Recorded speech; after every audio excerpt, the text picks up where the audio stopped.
सोनम जल्दी से चाय दे दो, मुझे ऑफिस के लिए लेट हो रहा है। आज चाय नहीं बन पाएगी। चाय नहीं बनेगी क्यों? क्योंकि चाय के लिए दूध नहीं है। अरे दूध तो मैं लाया था ना कल शाम को, पूरे 3 लीटर, कहाँ चला गया? अरे जाएगा कहाँ, इतनी गर्मी पड़ रही है, फट गया। 3 लीटर दूध फट गया? अरे फ्रिज में नहीं रखा था क्या? क्या क्या रख दे उस बित्ते भर के फ्रिज में? इतना बड़ा परिवार है और फ्रिज ये डिब्बिया भर का रखा है। बस नाम का फ्रिज है घर में, कोई सामान रखने की इसमें जगह ही नहीं होती। 1000 बार कहा है आपसे कि एक बड़ा फ्रिज ला दो, लेकिन आपके कान पर कौन सा जू रेंग रही है? किसी को भी फर्क कहाँ पड़ता है इस घर में? झेलना तो हमें पड़ रहा है ना। आप बिल्कुल सही कह रही हो भाभी। अभी मम्मी जी आएंगी मुंह पर हाथ रखती हुई, हाय राम मेरे बेटे बिना चाय के ऑफिस जा रहे हैं।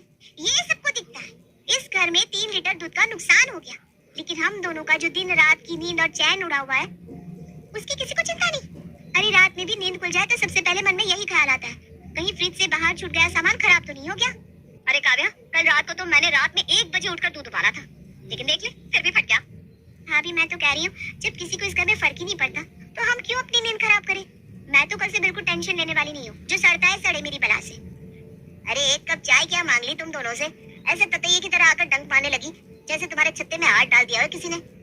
चाय नहीं पिलानी तो ना पिलाओ, सुबह सुबह दिमाग खराब तो मत करो। देख रही है ना भाभी, बस सुनने से ही इन दोनों को इतना कष्ट हो रहा है और हम तो रोज ये झेल रहे हैं। हमारे मन से भी तो पूछो। अरे चलो दीपक भैया, हम अपने काम पर चलते हैं। इन दोनों देवरानी जेठानी को तो बात बात पर मुंह नोचने की आदत हो गई है। अच्छा हम मुंह नोच रहे हैं? सोनम की बात का जवाब दिए बगैर नवल और दीपक टिफिन लेकर अपने अपने काम पर निकल जाते हैं। कुछ देर बाद, अरे भाभी ये फ्रिज में इन छोटी छोटी कटोरियों में भरकर क्या रखा है? अब समझ में आया, कोई भी सामान रखने को फ्रिज में जगह क्यों नहीं बचती। मुझे तो पता ही नहीं इन कटोरियों में क्या है। मम्मी जी पता नहीं 3-3 दिन पुरानी सब्जियां रखकर बैठी रहती है। तुम तो जानती हो ना मैं बासी खाती हूँ ना खिलाती हूँ। हाँ मैं सब जानू तुम दोनों को। राम मिलाई जोड़ी है तुम दोनों देवरानी जेठानी की। मिनट में लड़ मरोगी, मिनट में इतने मिठास हो जाएगी कि एक दूसरे के पेट में ही घुस जाओ। तुम दोनों तो बड़े राजा महाराजा के घर से आई हो ना, कि बासी ना खाओगी। अरे भाई हम तो गरीब बाप की बेटी हैं और यूं अन्न बर्बाद करना हमारे बाप ने तो सिखाया को नहीं। इसलिए जो भी फ्रिज में रखा है ना चुपचाप रखा रहने दे। इस कटोरी में चटनी रखी है और उसमें जो 3 दिन पहले हलवा बना था वो रखा है, और इस प्लास्टिक के डिब्बे में मैंने परसों का राजमा रखा है। मम्मी जी बात अमीरी गरीबी की नहीं है, आपने ये 4-4 चम्मच खाना बचाकर जो फ्रिज में रखा है उससे जो चीजें जरूरी है उनके लिए भी फ्रिज में जगह नहीं बन पा रही। आप ऐसा करो, ये बासी आधी कटोरी सब्जियां बाहर निकालो तो हम कुछ जरूरी सामान इसमें रख दें। वैसे भी आज इतना सारा आटा बच गया है, फ्रिज में नहीं रखा तो ये भी खराब हो जाएगा। ऐसा है कि आटा उतना ही गूंथा करो जितने की जरूरत हो, और अब तुम दोनों साइड में हो जाओ। चलो मुझे ये टमाटर का सूप फ्रिज में रखने दो। फ्रिज में तो आटा जाएगा, आप सूप बाहर डाइनिंग टेबल पर रख दो। सबसे जरूरी चीज होती है दूध, इसलिए फ्रिज में बस दूध जाएगा। सुबह भी दीपक जी बिना चाय के गए हैं, अब मैं दूध को खराब नहीं होने दूंगी। अपना अपना सामान फ्रिज में रखने के लिए तीनों सास बहुओं में जोरदार बहस होने लगती है। ठीक है, अगर मेरा सामान फ्रिज में नहीं रखा जाएगा तो किसी का भी नहीं रखा जाएगा। खड़े रहो सब अपना अपना सामान हाथ में लेकर। ऐसा है ना काव्या, तुम देवरानी हो इसलिए अपनी लिमिट में रहो। आज तो मैं ही अपना सामान रखूंगी, देखती हूँ कौन रोकता है मुझे। अरे मैं रोकूंगी तुझे। ये ले रख दिया मैंने सूप, अब तू बिगाड़ ले। मेरा क्या बिगाड़ेगी? बिगाड़ तो मैं लूंगी, मुझसे पंगा लिया है ना आपने। मैं भी आज खाना बनाने से रही, मैं जा रही हूँ अपने कमरे में आराम करने। अब जब तक इस मुद्दे का कोई हल नहीं मिल जाता मैं रसोई में पैर नहीं रखने वाली। मैं भी नहीं बनाने वाली। इस रोज रोज की चिक से मन उब गया है मेरा तो। अब या तो इस फ्रिज की प्रॉब्लम सॉल्व कराओ या फिर होटल से खाना मंगवा कर खा लो। मैं तो आज धरने पर बैठ रही हूँ। दोनों बहुएं अपना अपना निर्णय सुनाकर अपने कमरों की ओर निकल गई। अरे मैंने भी बिना बात के इन दोनों से पंगा ले लिया। दोनों के दोनों मुंह फुलाए बैठी हैं। अब क्या करूं? चाय का समय हो रहा है और ये दोनों मुंह बिचका कर निकल गई। लगता है आज खुद ही चाय बनाकर पीनी पड़ेगी। चाय की बात। अरे नवल बेटा, आज खाना नहीं बनाया तो तुम बाहर से कुछ लेते हुए आना। ये दोनों तो रसोई में पैर भी नहीं रख रही। अरे सुबह भी हम बिना चाय पिए ही निकल गए थे और अब आप कह रही कि बाहर से खाना ले आओ। पैसे क्या पेड़ पर उग रहे हैं? इतने बड़े परिवार के लिए होटल से खाना लाना मतलब कम से कम 1200 रुपए का चूना लगना तय है। देख बेटा, तुम दोनों की बीवियां धरने पर बैठ गई हैं। कहती है जब तक बड़ा फ्रिज नहीं आ जाता रसोई में पानी भी गर्म नहीं करेंगी, खाना बनाना तो दूर की बात है। रुको मैं भैया से बात कर लेता हूँ, फिर बताता हूँ आपको। नवल और दीपक घर पहुंचकर, देखो सोनम, अभी मेरा हाथ तंग चल रहा है। ऐसे अचानक से फ्रिज कैसे ला सकते हैं? ऐसे बचकानी बातें करते हुए तुम्हें कम से कम एक बार सोचना तो चाहिए था। मुझे ना आप समझदारी का पाठ पढ़ाना बंद कर दो। 5 साल हो गए आपसे नया फ्रिज खरीदने को कहते हुए, लेकिन इस घर में तो सबने कानों में रुई लगा रखी है। कोई सुनने वाला है ही नहीं है।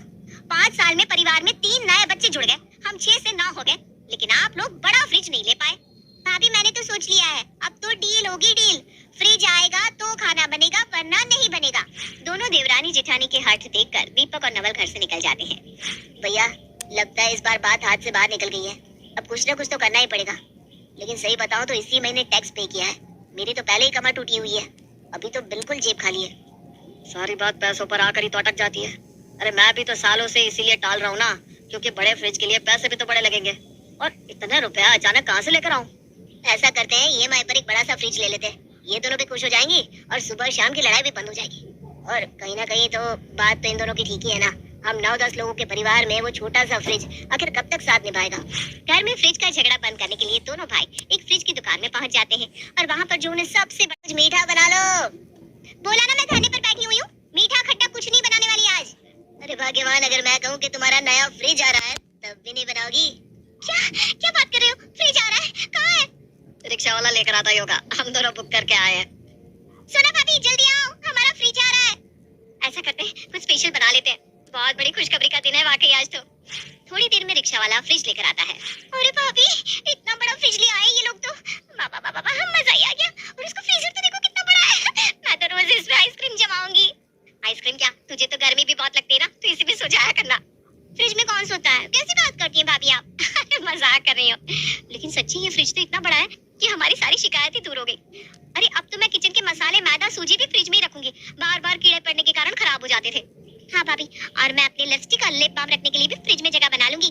गर्मियों में बिल्कुल बेकार हो जाती थी। और आपको पता है, अब मैं पोटैटो क्यूब भी बनाकर फ्रिज में रखूंगी। उससे ना डार्क सर्कल्स खत्म हो जाते हैं। मुंगेरी लाल के सपने पूरे हो गए हो, तब जरा ये भी सोच लो कि इतने बड़े पहाड़ जैसे फ्रिज को रखोगी कहाँ? बात तो मम्मी जी की बिल्कुल सही है। अरे इतना बड़ा फ्रिज रखेंगे कहाँ? किचन में तो वैसे भी जगह नहीं है। वहाँ तो छोटा वाला फ्रिज ही बड़ी मुश्किल से आ पाता था। अगर रसोई में इतना बड़ा फ्रिज रख देंगे तो रसोई में से आने जाने की भी जगह नहीं बचेगी। किचन में तो ये फ्रिज नहीं आ पाएगा। ऐसा करते हैं, आप दोनों के कमरे में से किसी भी कमरे में ये फ्रिज रखवा लेते हैं। अरे मेरे कमरे में तो बिल्कुल जगह नहीं है। बेड, अलमारी, ड्रेसिंग टेबल के बाद जगह कितनी बचती है कमरे में जो उस पे फ्रिज रख लूं? वैसे भाभी, आपका कमरा मेरे कमरे से थोड़ा बड़ा है। ऐसा करते ये फ्रिज ना सोनल भाभी के कमरे में ही रखवा देते। बड़ी आई मेरे कमरे में फ्रिज रखने वाली। अरे मेरा कमरा फर्स्ट फ्लोर पर है और किचन ग्राउंड फ्लोर पर। अब फ्रिज से सामान निकालने के लिए क्या बार बार सीढ़ियां चढ़कर मेरे कमरे में जाओगे? काव्या, तुम नीचे रहती हो, इसलिए फ्रिज तुम्हारे कमरे में ही जाएगा। बड़ी चालाक हो भाभी आप, बड़ी सफाई से बच निकली हैं। ठीक है, अगर मेरे कमरे में फ्रिज रखा जाएगा ना तो उसमें सिर्फ मेरा ही सामान जाएगा। आप लोगों का कोई भी सामान रखने नहीं दूंगी। जो कष्ट झेलेगा मेवा भी उसे ही मिलेगा।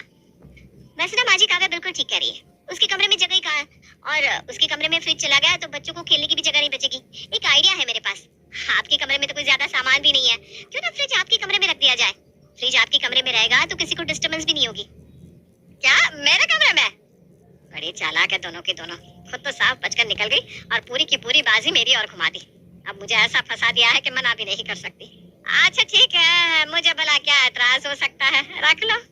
काफी देर तक सलाह मशवरा करने के बाद निर्मला और दोनों बहुएं मिलकर फ्रिज को निर्मला के कमरे में फिक्स कर देते हैं।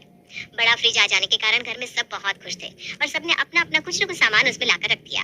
सारा काम खत्म करने के बाद सभी लोग सोने चले गए थे। निर्मला की भी आंख लग गई थी, तभी किसी के दरवाजा पिटने की आवाज उसे सुनाई देती है। इतनी रात को मेरे कमरे में क्या कर रही हो? मम्मी जी, वो मुन्ना ना जरा चॉकलेट मांग रहा था। चॉकलेट सारी फ्रिज में रखी हुई है ना, तो चॉकलेट लेने आई थी। अच्छा ठीक है, ले जाओ। निर्मला दरवाजा बंद करके लेटती है कि थोड़ी देर बाद फिर उसके दरवाजे पर दस्तक होने लगती है। वो उठकर दरवाजा खोलती है तो देखती है कि सामने फिर से काव्या खड़ी है। अरे तुम फिर आ गई, अब क्या हो गया? सॉरी मम्मी जी, आपको डिस्टर्ब कर दिया। मैंने ना फ्रीजर में आंखों के ऊपर लगाने के लिए पोटैटो क्यूब्स रखे थे, बस वही लेने आई थी। उससे लगाकर थोड़ा मसाज कर लेती हूँ। अच्छा जो भी लेना है जल्दी लो, और भगवान के लिए अब दोबारा मत आना। माफ कीजिए मम्मी जी, अब मैं दोबारा नहीं आऊंगी। आप ना आराम से सो जाइए। निर्मला दरवाजा बंद करके जैसे ही आंख बंद करती है, थोड़ी ही देर में फिर से दरवाजा खटखटाने की आवाज। अब की बार तो उसके गुस्से का ठिकाना नहीं था। पैर पटकते हुए वो दरवाजा खोलती है तो देखती है सामने सोनम खड़ी है। अरे क्या नाटक बना रखा है तुम लोगों ने? हर मिनट में कोई ना कोई दरवाजा खुलवाने के लिए चला आता है। चैन से सोने भी दोगे या नहीं? अरे मम्मी जी क्या हो गया? मैं तो अभी अभी आई हूँ। उससे पहले भी कोई आया था क्या? हाँ बेटा, अब तुम अकेली बहू तो हो नहीं, एक बहू और भी है हमारे घर में। तुमसे पहले दो बार आकर गई है, अब 2 बार तुम भी आओगी, है ना? नहीं, मैं 2 बार नहीं आने वाली। मुझे बस अपना लिप बाम चाहिए था। बाहर रखने से ना पूरा पिघल के खराब हो जाता है। वैसे मम्मी जी, आपको एक सलाह दूं? अब दरवाजा बंद करके क्यों सो रही हैं? ऐसा करिए ना, दरवाजा खुला ही छोड़ दीजिए, फिर आपको बार बार उठकर दरवाजा खोलने और बंद करने की मुसीबत नहीं उठानी पड़ेगी। नहीं नहीं, मुझे दरवाजा बंद करके सोने की आदत है। दरवाजा खुला रहेगा तो मुझे नींद ही नहीं आएगी। तुम्हें जो भी सामान लेना है लो और मेरी जान छोड़ो। अब तो ये रोज का हो गया था। दोपहर हो या रात, जैसे ही निर्मला सोने के लिए अपने बिस्तर पर लेटती, कोई ना कोई फ्रिज के बहाने आकर उसके कमरे का दरवाजा खटखटा देता। एक सप्ताह के अंदर ही निर्मला के सब्र का पैमाना छलक गया था। ऐसा है, फ्रिज को आज के आज मेरे कमरे से बाहर निकालो, वरना मैं उसे उठाकर सड़क पर फेंक दूंगी। ऐसा क्या हो गया माँ, क्यों इतनी नाराज हो रही हो? पहले तो आप तीनों ने बड़ा फ्रिज लाने के लिए पूरा घर सर पर उठा रखा था, और अब उसे बाहर फेंकने की बात कर रही है। अरे मेरा जीना मुश्किल कर दिया इन लोगों ने। जिस दिन से यह फ्रिज मेरे कमरे में आया है, एक मिनट भी चैन से नहीं रही मैं। इन लोगों ने पूरा दिन कोई ना कोई फ्रिज में से सामान लेने के बहाने आकर मेरे कमरे का दरवाजा पीटा है। अरे थक गई हूँ पूरा दिन दरवाजा खोल खोल कर। इसलिए अभी क्या, इस फ्रिज को मेरे कमरे से बाहर निकालो। मैं अभी से एक मिनट भी अपने कमरे में नहीं रख सकती। लेकिन माँ, अगर आप फ्रिज अपने कमरे में नहीं रखेंगी तो फ्रिज जाएगा कहाँ? इस छोटे से घर में फ्रिज को रखने की जगह भी तो नहीं बन पा रही है। तो बेटा ये बात तो तुम्हें फ्रिज खरीदने से पहले सोचनी चाहिए थी ना। फ्रिज खरीदते समय तुम्हारी अकल घास चढ़ने गई थी, तब तुमने ये बात नहीं सोची कि इतना बड़ा फ्रिज रखेंगे कहाँ। गलती तो हुई है माँ, लेकिन अब फ्रिज आ ही गया है तो इसको कहीं ना कहीं तो एडजस्ट करना ही पड़ेगा। ऐसा है, तुम दोनों अपने अपने कमरों में ले जाकर एडजस्ट करो। मैं तो हाथ जोड़ चुकी हूँ, मुझसे उम्मीद मत रखना कि मैं अपने कमरे में फ्रिज रखने दूंगी। निर्मला के फ्रिज अपने कमरे में रखने से मना करने के बाद बारी बारी से दोनों बहुएं भी फ्रिज को अपने कमरों में ले जाती है, लेकिन हर बार जगह कम होने की दिक्कत के कारण फ्रिज वहां से भी बाहर आ जाता है। देखिए, हम मानते हैं कि हम नहीं कहा था कि हमें बड़े फ्रिज की जरूरत है, लेकिन ये भी तो नहीं कहा था कि आप इतना बड़ा फ्रिज ले आओ कि उसे रखने के लिए घर में जगह ही ना बने। अब आप इस मुसीबत को लेकर जाओ और दुकान पर वापस करके आओ, हमें नहीं चाहिए ये फ्रिज। अरे आप लोगों का दिमाग खराब है क्या? कौन सा दुकानदार ऐसा होगा जो सामान घर लाने के 20 दिन बाद उसे वापस ले लेगा? हम लोग किस्तों पर ये फ्रिज लेकर आए। अब तुम इस फ्रिज को रखो या फेंको, किस्त तो हमें भरनी ही पड़ेगी। मेरे पास एक बहुत अच्छा आइडिया है। ऐसा करते हैं, हम किसी को कम दाम पर बेच देते हैं और जो पैसे मिलेंगे ना, उनसे एक छोटा फ्रिज खरीद लेंगे। वैसे तो ये बहुत ही वाहियात आइडिया है कि अपना 40,000 का फ्रिज आधे दाम में बेचकर एक छोटा फ्रिज खरीद ले, लेकिन हमारी कंडीशन ऐसी है कि इसके अलावा और कोई चारा भी नहीं बचा। ठीक है, आज ही जाकर दुकानदार से बात करता हूँ। अगर कुछ कम पैसों में वो ये फ्रिज वापस लेने को तैयार हो जाए तो उसी दुकान से हम दूसरा फ्रिज उठा लेंगे। नवल और दीपक दुकानदार के पास जाते हैं और उसे अपनी समस्या समझाते हैं, पर दुकानदार तो टस से मस नहीं होता और 40,000 के फ्रिज को अंत में वो बेचारे 25,000 में बेचकर एक छोटा फ्रिज लेकर अपने घर वापस आते हैं। आप लोगों ने वो वाली कहावत तो सुनी होगी कि खाया पिया कुछ नहीं और गिलास तोड़ा 12 आना। तो बेचारी बहुओं के साथ वही हुआ।